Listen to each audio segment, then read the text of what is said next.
Hello and welcome to Talent E Classes. Talent E Classes के online platform पे आपका हार्दिक स्वागत है।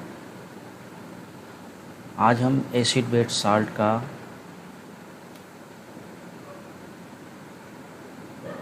जिसमें हम फोर्थ लेक्चर पढ़ रहे हैं, जिसमें हम साल्ट के बारे में अध्ययन करेंगे। साल्ट क्या होता है, जिसमें हम डिटेल्स में देखेंगे कि साल्ट क्या होता है, उसका डेफिनेशन ऑफ साल्ट और टाइप्स ऑफ साल्ट कितने तरह के होते हैं और सम यूजेज ऑफ कॉमन साल्ट। तो ये सब इस वीडियो लेक्चर में हम पढ़ने वाले हैं। ध्यान से आप लोग पढ़ेंगे, बहुत कुछ सीखने को मिलेगा यहाँ पे। तो चलिए शुरू करते हैं। सबसे पहले डिफिनीसन, साल्ट का क्या डिफिनीसन है यहाँ पे। सबसे पहले डिफिनीसन, तो salts are compounds which form due to the reaction between acid and base। तो एसिड एंड बेस के साथ रिएक्शन करेगा तो ये हमें क्या मिलता है, साल्ट प्लस वाटर मिलता है। यहाँ पे ये साल्ट जो आया यही है। तो ये इस तरह का कंपाउंड हो जिसमें एसिड और बेस के साथ जब रिएक्शन के फलस्वरूप जो सब्सटेंसेस बनता है उसको हम साल्ट बोलते हैं। जैसे एग्जांपल के रूप में हम अगर कोई एसिड HCl कोई एसिड ले लिया जाए, ये एसिड है और NaOH एक स्ट्रॉन्ग बेस है, ठीक है। इसके साथ ये रिएक्शन करेगा तो यहाँ से बनेगा NaCl प्लस वाटर। NaCl जो होता है ये हमारा साल्ट है, ठीक है। तो ये साल्ट हो गया। तो ये बेसिक डिफिनीशन है साल्ट का, ठीक है। आगे हम पढ़ते हैं टाइप्स ऑफ साल्ट में। सबसे पहला है सिंपल और नॉर्मल साल्ट। सिंपल और नॉर्मल साल्ट क्या होता है, इसमें क्या होता है, सिंपल साल्ट और नॉर्मल साल्ट ये बनता है, ये फॉर्म होता है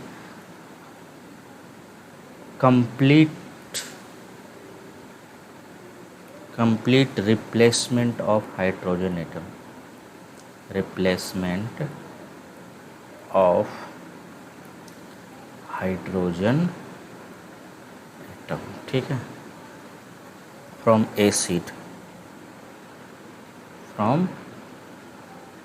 एसिड बाय ए मेटल। जैसे एसिड के साथ हम मेटल के रिएक्शन कराते थे तो ये साल्ट जो बनता था प्लस हाइड्रोजन गैस जो मिलता था ना, तो ये मेटल के साथ एसिड से जो आता है, जैसे HCl है, इसका H ना पूरा ये ट्रांसफ़र हो जाता है हाइड्रोजन गैस बनने में। यहाँ पे कोई H बचता नहीं है। तो इस तरह का साल्ट जो होता है वो सिंपल और नॉर्मल साल्ट कहलाता है। जैसे एग्जाम्पल के रूप में अगर देखा जाए तो हो गया KCl, NaCl, FeSO4, K2SO4, ये सारे क्या हैं, सिंपल और नॉर्मल साल्ट है। और सेकंड हमें पढ़ना है एसिडिक साल्ट क्या होता है। एसिडिक साल्ट, ये एसिडिक साल्ट होता है, ये फॉर्म होता है incomplete, form by incomplete neutralisation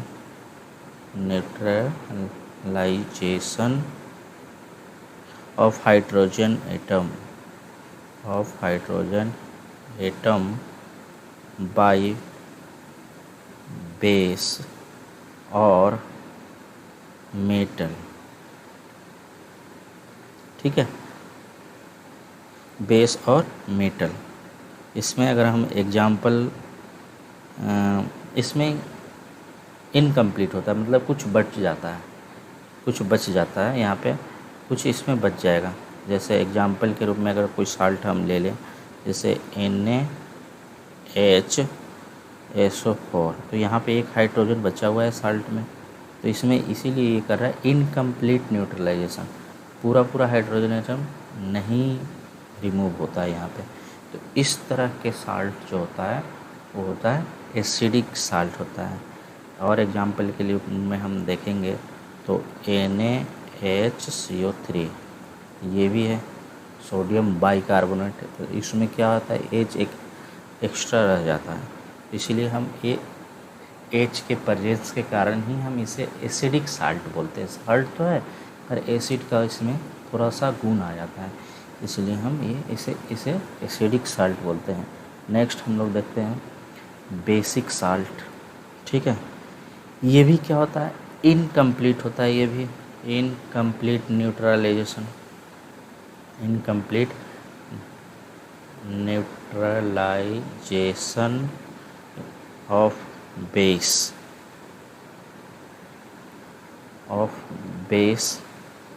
basic salt है, तो इसलिए इनकम्प्लीट न्यूट्रलाइजेशन ऑफ बेस, और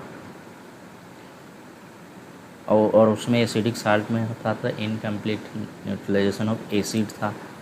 हमने शायद एसिड की जगह पे क्या लिख दिया, न्यूट्रलाइजेशन ऑफ बेस लिख दिया था, इसको एसिड करना। ठीक है, ये एसिड होगा। ठीक है, और बाकी सब ठीक है। यहाँ पे बेस होगा। ठीक है, बेस होगा इनकम्प्लीट, इसलिए बेस का एक OH बच जाएगा यहाँ पे, इस कारण से ये बेसिक साल्ट होता है। जैसे एग्जाम्पल के रूप में अगर हमने देखा है तो मैग्नीशियम, यहाँ पे OH बच जाएगा और यहाँ पे Cl, तो ये तो है मैग्नीशियम हाइड्रोक्साइड क्लोराइड है, तो ये OH जो एक्स्ट्रा बच गया है, जिसके कारण से ये पूरा साल्ट कैसा हो गया, ये बेसिक साल्ट हो गया। ठीक है, तो इनकम्प्लीट न्यूट्रलाइजेशन ऑफ बेस होता है यहाँ पे बेसिक साल्ट में, तो ये ध्यान रखना है हमें।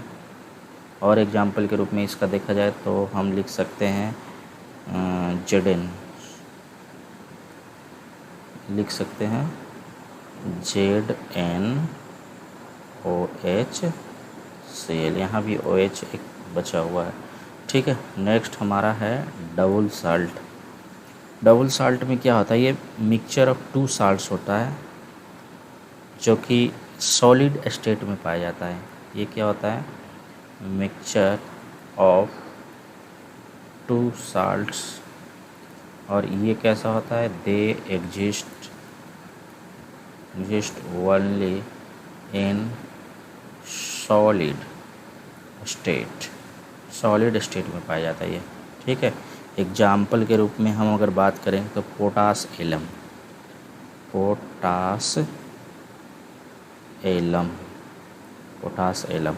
ठीक है, इसका फार्मूला होता है K2SO4 Al2SO4 होल थ्राइस और 24 मॉलिक्यूल ऑफ वाटर। ये हमें याद भी रखना है पोटास एलम का केमिकल फार्मूला क्या होता है। ठीक है, और हम अगर इसमें बात करें इसका एग्जाम्पल, तो एक होता है मोहर साल्ट, इसकी भी हमें केमिकल फार्मूला याद रखना है।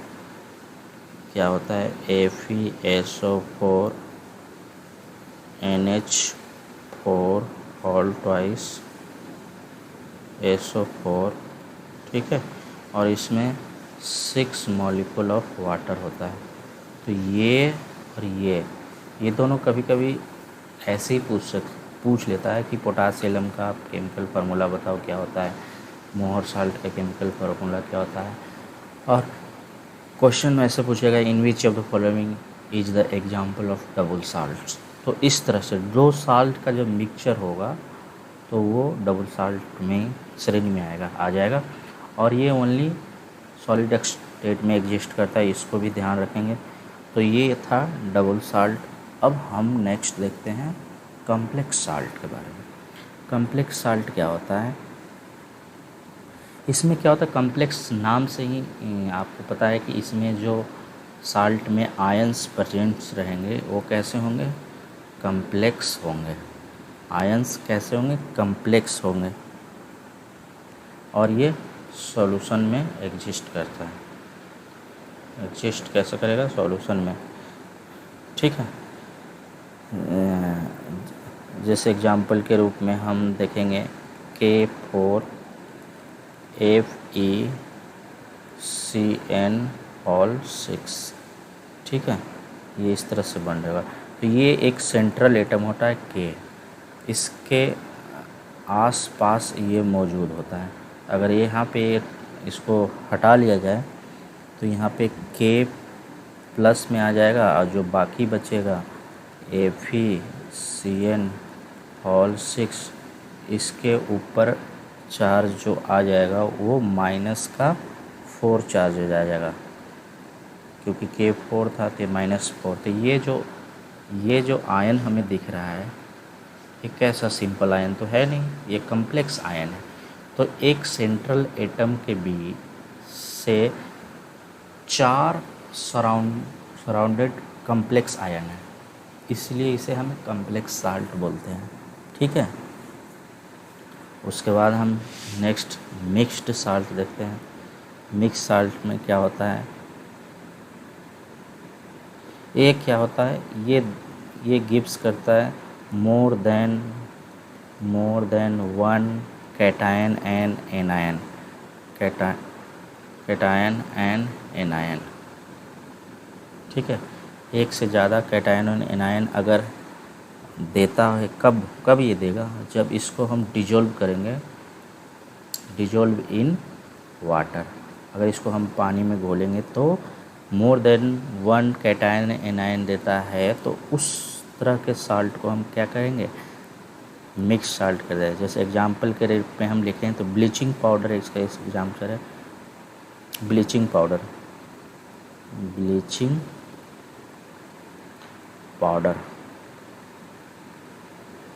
ठीक है। और एक एग्जाम्पल है रुचि साल्ट, ये भी इसका एग्जाम्पल है। तो ये 2 एग्जाम्पल आप याद रखेंगे मिक्स साल्ट के बारे में। ठीक है, तो ये था टाइप्स ऑफ साल्ट के बारे में हम लोग पढ़ लिए। अब हम लोग आगे का नेक्स्ट सेक्शन पढ़ते हैं, जो कि usage of some common salts है।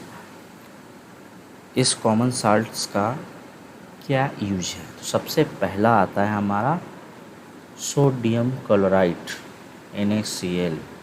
ठीक है, ये NaCl जिसको हम टेबल साल्ट के रूप में भी जानते हैं, और नॉर्मल साल्ट ये है जिसे हम खाने में यूज करते हैं। ऑर्डिनरी या रॉक साल्ट भी इसको बोलते हैं, रॉक साल्ट भी इसको बोलते हैं, रॉक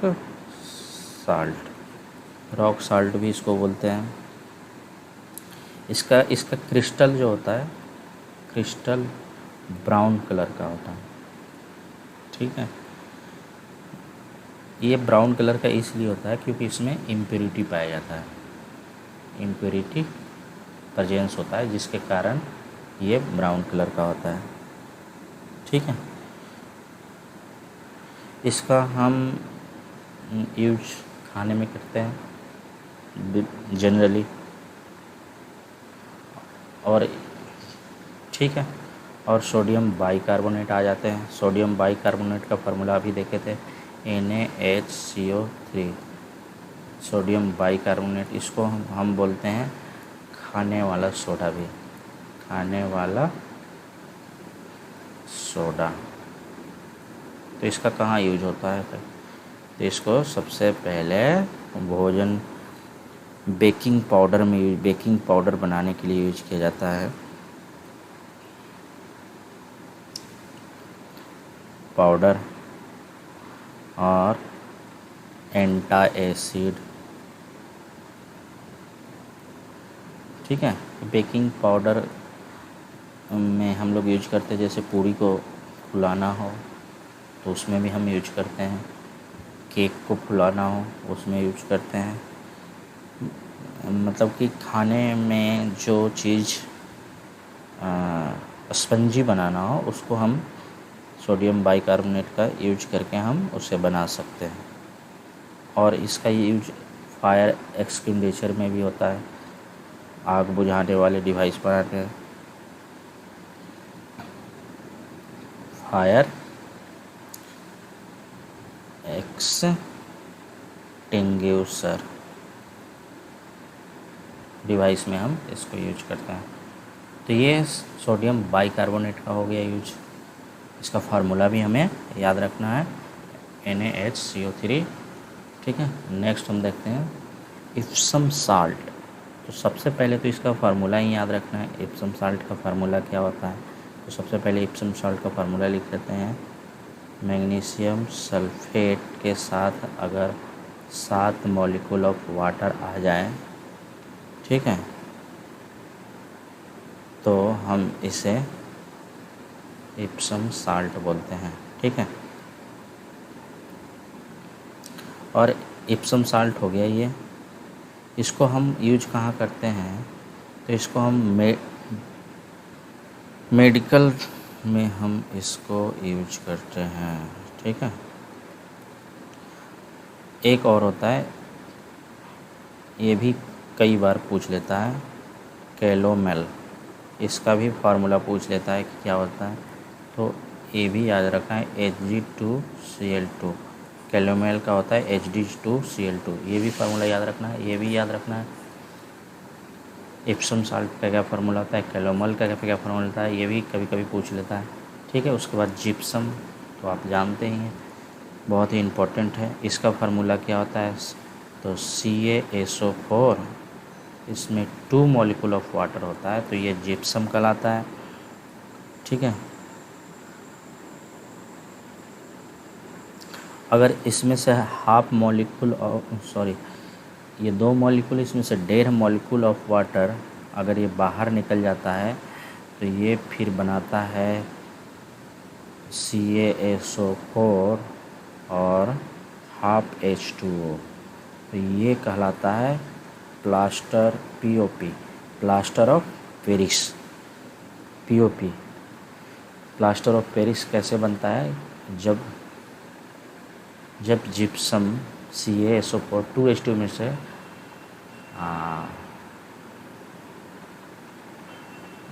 1.5 मॉलिक्यूल ऑफ वाटर बाहर निकल जाए तो हमारा बचता है half molecule of water CaSO4 के साथ, तो ये POP, प्लास्टर ऑफ पेरिस।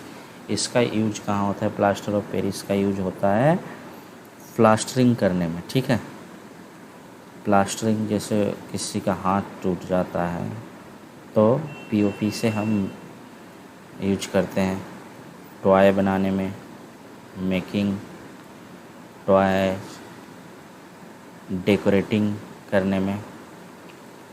शादी ब्याह में जो बनाना होता है खस के ऊपर से इसको प्लास्टर करते हैं तो डेकोरेट करते हैं। और किसी सरफेस को स्मूथ बनाना है तो भी सरफेस को स्मूथ बनाना है तो भी हम प्लास्टर ऑफ पेरिस करते हैं। POP से दीवार का पेंट POP करवा लेते हैं। ठीक है, तो ये हो गया POP का यूज। मैंने इसकी फार्मूला याद रखना है, ज़्यादा पूछता है जिप्सम और प्लास्टर ऑफ पेरिस के फार्मूला में डिफरेंस, तो ध्यान रखना है इसको। उसके बाद है वॉशिंग सोडा, जिसको सोडियम बाइकार्बोनेट बोलते हैं, NaCO3, और इसमें 10 मॉलिक्यूल ऑफ वाटर होता है। ये ध्यान रखना है कि इसमें वाटर भी एडेड होता है, इसलिए इसको धोने वाला सोडा भी बोलते हैं, धोने वाला सोडा। ठीक है, इसमें वाटर मॉलिक्यूल मौजूद होता है, इसलिए ये ज़्यादा इम्पोर्टेंट है। NaCO3 10H2O। ठीक है, तो ये बेसिक सा, ये क्या होता है? इसका यूज किया जाता है परमानेंट हार्डनेस ऑफ वाटर को रिमूव करने के लिए। परमानेंट हार्डनेस को रिमूव करने के लिए। ठीक है, परमानेंट हार्ड्रेस ऑफ वाटर, वाटर के परमानेंट हार्ड्रेस को रिमूव करने के लिए इसको हम यूज करते हैं। और इसको ग्लास सोप इंडस्ट्री में हम यूज करते हैं इसको, ये भी ध्यान रखना। पेपर इंडस्ट्री में यूज करते हैं, पेपर इंडस्ट्री में यूज करते हैं इसका। उसके बाद आता है पोटेशियम नाइट्रेट। पोटेशियम नाइट्रेट का फार्मूला होता है KNO3, ये फार्मूला भी ध्यान रखना है।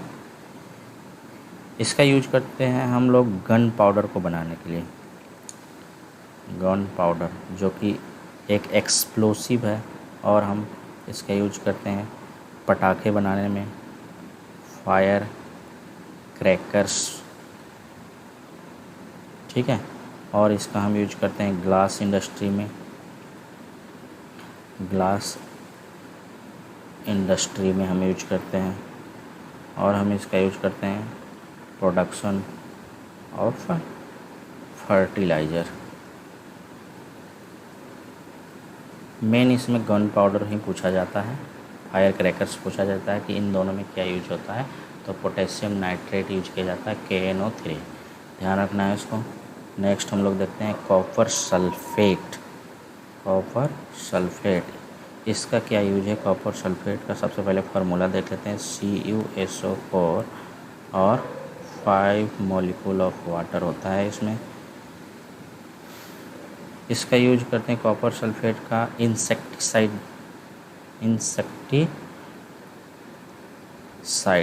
इंसेक्टिसाइड कीड़ों मारने की दवा बनाने में।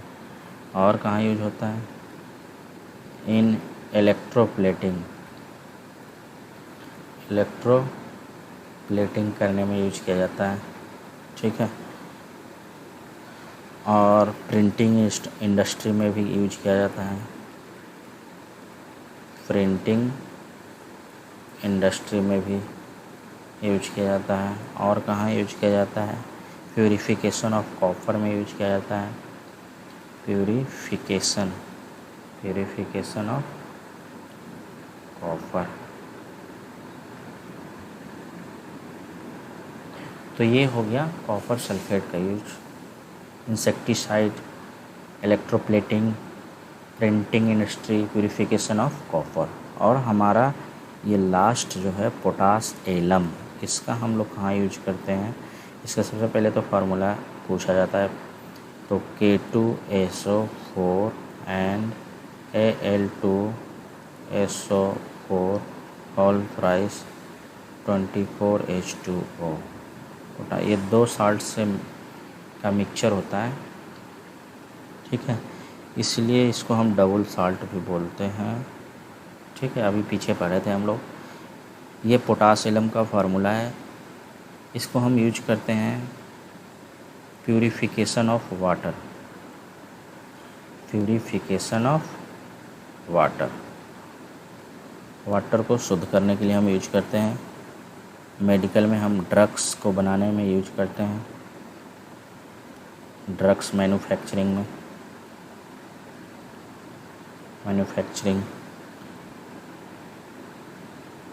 तो ये सारा ये पोटासियम का मेन इसमें फार्मूला इसका याद रखना है, purification of water, drugs manufacturing में K2SO4 Al2SO4 all thrice 24 molecule of water, ये पोटासियम हो गया, ठीक था।